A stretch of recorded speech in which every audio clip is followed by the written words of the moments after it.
தினம் ஒரு தியானம். கர்த்தருக்கு சித்தமானது அவர் கையினால் வாய்க்கும்.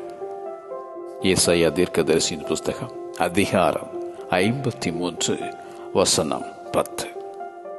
வானத்திலும் பூமியிலும் சமுத்திரங்களிலும் எல்லா ஆழங்களிலும் தமக்கு சித்தமானது எல்லாம் செய்யும் கர்த்தர். தமக்கு சித்தமானவனுக்கு ராஜ்யத்தை கொடுக்கும் ஆண்டவர். உம்முடைய சித்தம் பரமண்டலத்திலே செய்யப்படுகிறது போல பூமியிலையும் செய்யப்படுவதாக. எனக்கு சித்தமானதை நான் தேடாமல் என்னை அனுப்பின பிதாவுக்கு சித்தமானதையே தேடுகிறேன்.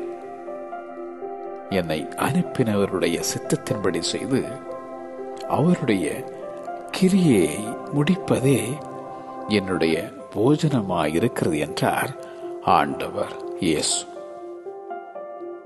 கர்த்தருடைய சித்தம் என்னதென்று உணர்ந்து கொள்ளுங்கள் என எழுதும் அந்த அப்போஸ்தலனாகிய பவுல்.